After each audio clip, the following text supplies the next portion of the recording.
తెలంగాణ విమోచన దినోత్సవాన్ని రాష్ట్ర ప్రభుత్వం అధికారికంగా నిర్వహించాలని హర్యానా మాజీ గవర్నర్ బండారు దత్తాత్రేయ విజ్ఞప్తి చేశారు.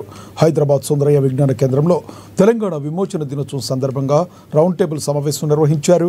కర్ణాటక, మహారాష్ట్రల్లో అధికారికంగా నిర్వహిస్తే తెలంగాణ రాష్ట్రంలో ప్రభుత్వం నిర్వహించకపోవడం శోచనీయమన్నారు దత్తాత్రేయ. నాడు 1947వ సంవత్సరంలో నిజాంకు వ్యతిరేకంగా సర్దార్ వల్లభాయ్ పటేల్ పోరాడి సెప్టెంబర్ 17న రజాకార్ల నుండి ప్రజలకు విముక్తి కలిగించారని ఆయన గుర్తు చేశారు. నాటి స్ఫూర్తితో తెలంగాణ విమోచన దినోత్సవం అని నిజాం నవాబుకు వ్యతిరేకంగా పోరాడి తెచ్చుకున్న స్వాతంత్రమని దత్తాత్రేయ గుర్తు చేశారు.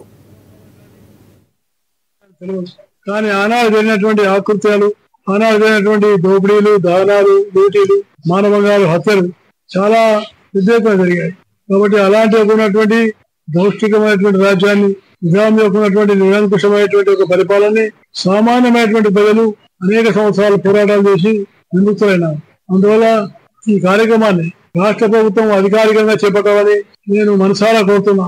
ఒక పక్క మహారాష్ట్ర, కర్ణాటక రాష్ట్రాలు ఈ విమోచన దినోత్సవాన్ని అధికారికంగా నిర్వహిస్తున్నాయి. అలాంటప్పుడు తెలంగాణ ప్రభుత్వానికి అరమరి ఉండకుండా, తెలంగాణ ప్రభుత్వం కూడా వేషజాలకు పోకుండా, బుద్ధగింపు ధోరణులకు పోకుండా, ఎవరినో సంతృప్తి పరచాలనేటువంటి భావం లేకుండా చరిత్రకు నిష్పాక్షపాతంగా నిలవాలని నేను ప్రభుత్వాన్ని కోరుతున్నాను.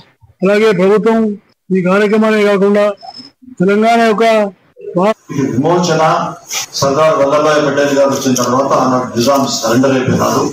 అయిన తర్వాత రీఆర్గనైజేషన్ ఆఫ్ స్టేట్స్ అయిపోయింది.